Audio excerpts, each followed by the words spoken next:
এবার আসেন সূরা ফুরকানের 24 নম্বর আয়াত।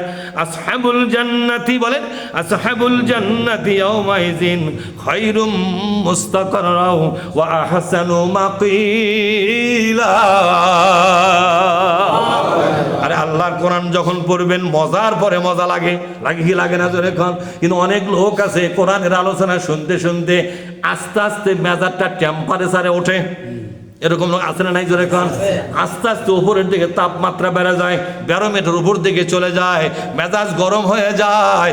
আল্লাহর নবী বলেছেন, কোরআন শরীফ থেকে আল্লাহ নিজেও বলেছেন, যাদের কোরআনের আলোচনা শুনে মেজাজটা আস্তে আস্তে গরম হতে থাকে, বুঝতে হবে এই লোকটা জাহান্নামী, এই লোকটা জাহান্নামী।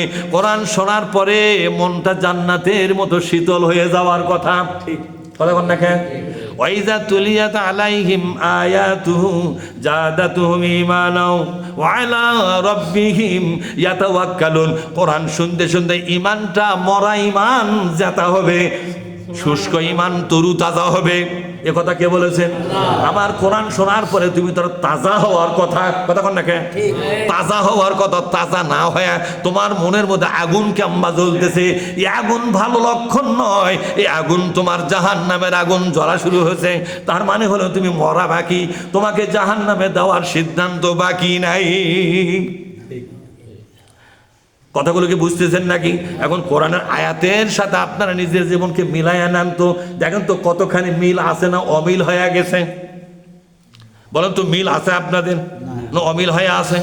অনেক হাজির সাথে কোরআনের মিল নাই, যখন আছে নাকি? অনেক নামাজি লোকের সাথে কোরআনের মিল নাই।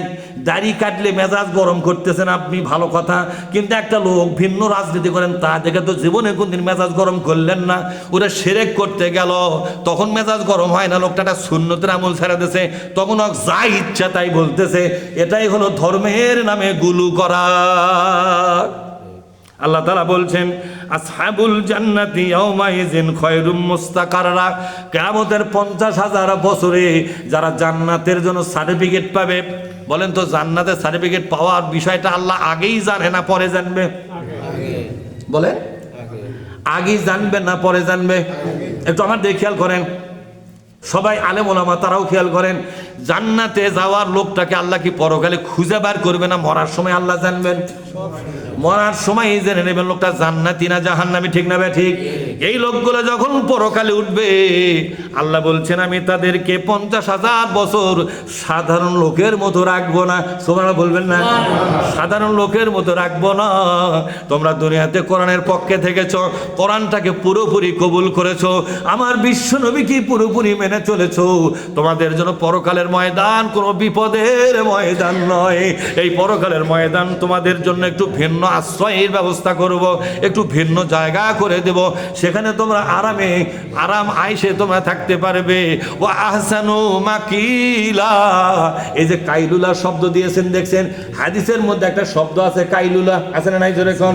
কাইলুলার সামনে মিম দিয়ে আল্লাহ মাকিলা বলেছেন, তার মানে হলো আল্লাহ পাক বললেন ও নবী জানিয়ে দাও কিয়ামতের ময়দানে জান্নাতে যাওয়ার যোগ্য ব্যক্তিদেরকে দুপুরের সময় বিশ্রামাগার আমি দান করব, আমি তাদেরকে কাইলুলা করার সুযোগ দিব।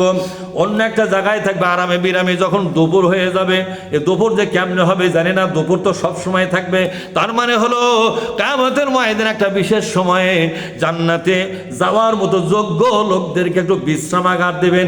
কাইলুলা মানে হলো শুয়ে থাকা, মানে কি? কাইলুলা মানে কি? অর্ধশোয়া, একটু মাথার নিচে হাত দিয়ে গোটা দেহটা বিছনার সঙ্গে লেগে দেওয়া, তার নাম হলো কাইলুলা।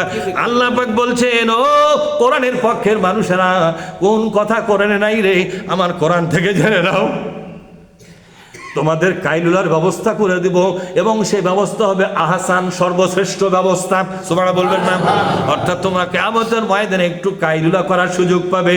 আমি আল্লাহ কথা দিলাম, দাঁড়িয়ে থাকা লাগবে না সবার মতো, সবাই দাঁড়িয়ে থাকবে তাদের অন্যায়ের কারণে, আর তোমরা একটু হালকা বিছানায় তোমরা শুয়ে পড়বে শুধু কোরআনের সাথে লেগে থাকার কারণে। এর নাম হলো আহসানু মাকিলা।